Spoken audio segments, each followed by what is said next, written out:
E o que vai te enriquecer é pensar no longo prazo. Tem gente que prefere parecer rico do que ser rico de verdade. O que vai te deixar rico na bolsa é o que a maioria das pessoas não fazem, que é o seguinte.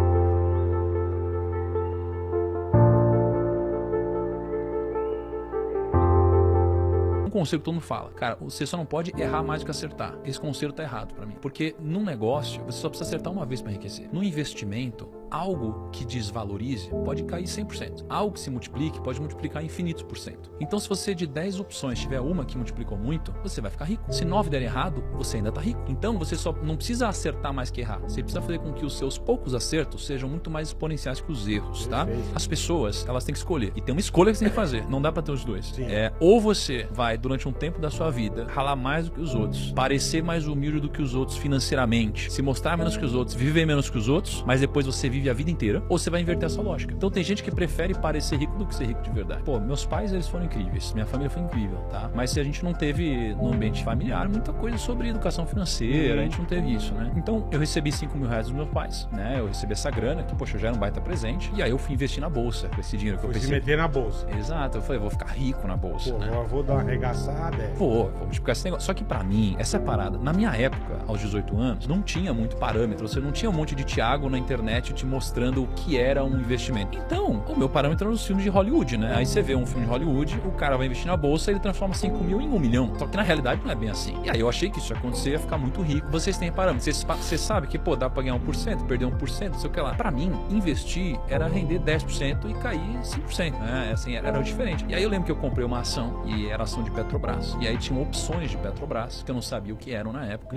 Quando uma ação subia 1%, uma opção subia 10%, 20%, 50%, 100%. Eu falava, cara, eu quero isso. Sim, né? Lógico. Aí você faz uma coisa, você é um moleque, você é idiota, e você pensa, cara, se eu investir 5 mil e ele subir 100%, no outro dia eu já ganhei mais 5. Aí você fala, então se ele subir durante 10 dias consecutivos, eu tô bem pra caraca, caralho, entendeu? é. E aí você só acha que vai subir. Que acho que é um dos grandes erros das pessoas. Aí eu fiz isso, cara, quebrei uma semana. Porque esse momento foi importante pra mim, cara. Foi importante. E olha só que beleza. Aí eu sou um cara que eu acredito em Deus, né? E eu acredito que algumas coisas que acontecem na nossa vida, elas acontecem pra te machucar hoje, menos do que te machucaria amanhã. Foi muito melhor eu errar naquela época do que errar hoje o patrimônio que a gente construiu. Então tem muitos problemas que a gente olha e que a gente tá passando, e a gente fala, cara, que problema gigante. Mas na verdade é um problema pequeno, perto do que viria a ser lá na frente. E nesse caso foi o que aconteceu comigo. E acho que quando alguém erra, né, cara, geralmente a gente culpa o outro, né? Só que eu me culpei nesse caso. Eu fiquei com raiva de mim, assim. Eu fiquei, não conseguia me conformar. Indignado, eu falei, cara, mas como assim? E eu me senti um cara relativamente inteligente. Eu falei, não é possível isso. E aí eu comecei a estudar. Aí eu comecei a estudar uns materiais para trabalhar no mercado financeiro.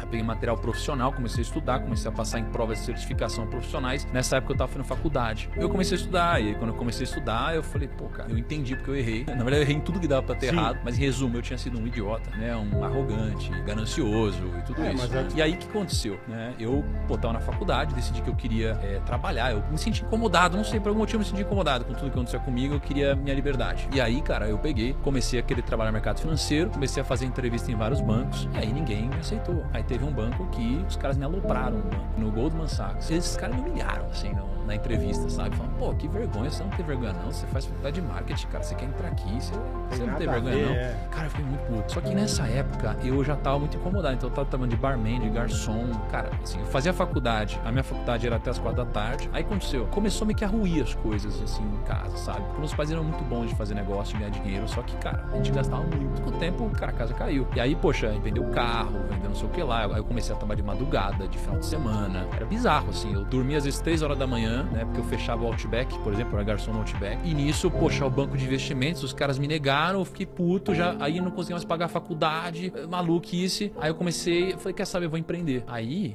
eu fiz na época, né, tem uma profissão que chamava agente autônomo de investimentos, aí eu virei um agente autônomo na época. Aí eu comecei a ir atrás de clientes, pra eu ajudar eles a investirem, né, de fato. Só que, cara, eu era um moleque, então ninguém confiava em mim, eu era um menino. Exatamente. Né? E eu mesmo tava aprendendo, né. E aí, poxa, o meu primeiro ano, eu ganhei mais ou menos R$230 por mês, assim, era muito pouco. Então eu precisei continuar trabalhando de barman, garçom, durante uns 3, 4 anos ainda, né. Eu cuidava do dinheiro dos clientes, eu tinha um escritório, mas na época eu pegava quase 4 para 5 horas por dia de transporte público. E as pessoas não querem mais fazer isso. Elas querem montar uma startup maneira e tal. Pô, sabe? Não tem nada de bonito nisso, cara. Eu fui assaltado várias vezes. Eu, poxa, andava pra caramba, pegar o trem no Jardim Ângela, um monte dessa loucura. Vocês também tiveram a história de vocês. E a pessoa quer começar de cima, mas ela precisa do parâmetro, entendeu? Porque isso que é fogo, né? Porque como a gente vive num mundo de rede social, e a gente só mostra o que a gente quer, né? As pessoas só olham o que os outros querem que elas vejam, elas vão ver que é fácil. Porque é o que as pessoas querem mostrar, que elas têm uma vida boa, que ficaram ricas e etc, etc, né? Mas é difícil as pessoas mostrarem os grandes erros. E aí, como é difícil mostrar os grandes erros, as pessoas acham que é fácil e, cara, vão quebrar a cara, de fato. Eu tive muita dívida na minha vida. Isso aqui sempre me fez dormir mal. Porque quando eu comecei o escritório, eu ganhava dinheiro e, putz,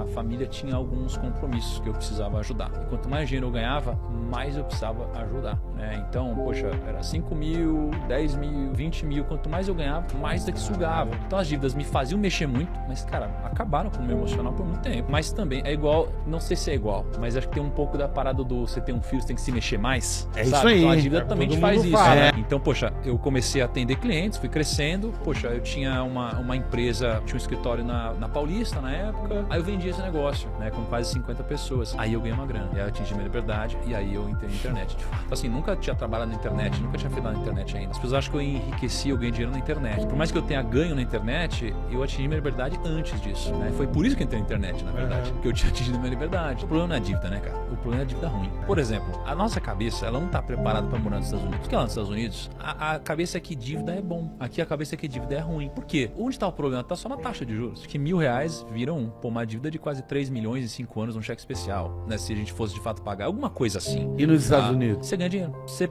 faz uma dívida, você ganha dinheiro. Essa que é a diferença. Porque, poxa, você vai comprar um imóvel, aí você financia ele. Cara, não tem porquê. Você vai financiar, porque você vai pagar uma taxa de quase zero. Caraca, é bizarro. Pensa no Japão, a taxa é negativa. Você pega dinheiro emprestado, pra você é bom, entendeu? E então lá, é bom você pegar dinheiro emprestado. Aí você compra um ativo que se valoriza mais do que zero, então você já tá ganhando. Aí, onde que é o problema? O problema é quando a gente fica ganancioso. Foi por isso que eu quebrei lá com R$5.000. A ganância é forte, assim. A ganância, ela te conquista com agrados, porque não é de uma vez. Cara, eu aprendi a me controlar um pouco mais tomando tungada no mercado financeiro. Porque dói. Tem uma vez, cara, que eu entrei num IPO. IPO é quando uma empresa começa a negociar na bolsa, né? E aí, a gente vinha de tantos anos, são só IPOs dando certo, e eu ganhando dinheiro. Eu falei, você cara, acostumou desse jeito. é mais um que eu vou ganhar dinheiro. Por isso que eu falo que a ganância te conquista com agrados. E aí você vai ficando cada vez mais confiante. É igual aquele cara que vai jogar 3 na sinuca, deixa você ganhar e fala, poxa, agora vamos apostar mais. Aí vai e leva sua grana, né? Aí chegou um IPO, eu alavanquei o patrimônio 6 vezes. Cara, aí quando abriu a negociação, geralmente quando abre uma negociação, um IPO, tem muita oferta de compra e de venda se encontrando.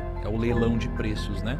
E eles chegam num preço justo. Nesse IPO, não entraram ofertas de compra. Só tinha só de venda. E eu tava alavancado em 6 vezes. Aí o negócio abriu caindo quase 10%. E aí eu falei, pô, mais uma. Só que assim, foi muito difícil esse dia. Foi muito difícil. Mas esses erros com pele em risco te fazem aprender, entendeu? Então, quando você erra com o seu dinheiro, você aprende. O dinheiro dos outros, não. Por isso que é importante você ter sua pele em risco, entendeu? Por isso que eu confio só em profissionais que têm skin da game. Eu chamo de skin da game. Então, poxa, você vai falar de dinheiro. Então, cara, você investe, você faz isso que você tá falando, eu faço, então beleza. É mais fácil você comprar uma ação do que descobrir o time certo de vender uma ação. Por quê? O que vai te deixar rico na bolsa é o que a maioria das pessoas não fazem, que é o seguinte: as pessoas geralmente, elas estopam muito rápido, elas saem muito rápido quando estão ganhando. E quando perdem, elas administram o prejuízo, deixam por muito tempo. Então você ganha 10% e perde 50%. O que te enriquece é deixar a sua ação multiplicar, cara, 10 vezes, 100 vezes. São coisas exponenciais, de fato. Ouvi minha vida inteira que dinheiro bom é dinheiro no bolso. E eu aprendi, cara, que no mercado financeiro não é bem assim. Cara, sabe por quê? Pra mim, o problema de realizar é que muitas vezes você realizar assim, ó, subiu 10%, você, opa, bota dinheiro bom é dinheiro no bolso. E aí você usa isso como desculpa, né? Aí, você vai vender uma coisa que subiu 10% e você vai abrir mão de uma alta de 10.000%. Por exemplo, em 2012 eu comprei Bitcoin. Foi a uns R$200, cara. Ou R$200 ou $200, eu não lembro agora. Incrível, né? Só que aí você veja como a cabeça do dinheiro bom e dinheiro no bolso pode te atrapalhar. Passou 2 meses, eu tava ganhando uns 2, 3% e a poupança tava dando muito menos. E eu tava puto, porque o negócio não se mexia. Eu falei, quer saber? Dinheiro bom é dinheiro no bolso. Aí eu vendi 200 e pouco, R$210, 200 e pouquinho. E aí bateu quase 300 mil. E aí você fala, caramba, olha a alta que eu abri mão. Então, essa cabeça, no meu caso, tem que tomar muito cuidado. É aí que tá a dificuldade da vida pra mim, cara. Que é o seguinte, o que toma a decisão? A emoção, né? A emoção que vai comprar a bolsa, que vai entrar no negócio, o cassino, sei lá o que e tal. E na nossa vida, as decisões, elas deveriam ser lógicas. Você deveria pensar, puta, faz sentido isso daqui, eu vou fazer isso. Mas não são. E na nossa vida, pô, a gente sabe muitas vezes que muitas cagadas que a gente cometeu na vida, a gente se arrepende, vieram de uma decisão que não foi lógica, de um impulso emocional, alguma coisa assim. Eu acredito que o que vai te enriquecer é pensar a longo prazo. E eu quero mostrar isso pras pessoas também, né? Ficar pulando de galho em galho, cara, loucura, Pressa, entendeu? né? Aquela coisa Pô, de... a Amazon, ela caiu, acho que foram 92% em determinado momento, antes de ela subir tudo que ela subiu, entendeu? O segredo da vida pra mim é convexidade. Convexidade é quando você pode ganhar muito mais do que perder. Se você tomar decisões convexas, vai dar certo a vida. Por exemplo, ó, olha só, primeiro encontro. Um primeiro encontro pode dar errado, você pode perder 1, 2, 3 horas ali de sua vida e não rola nada. Ou você pode conhecer a pessoa que vai virar depois a sua esposa, enfim. vai ter filhos, é uma vida inteira. Perfeito. Convexidade são tomar decisões como essa. Decisões que podem te trazer muito mais resultado.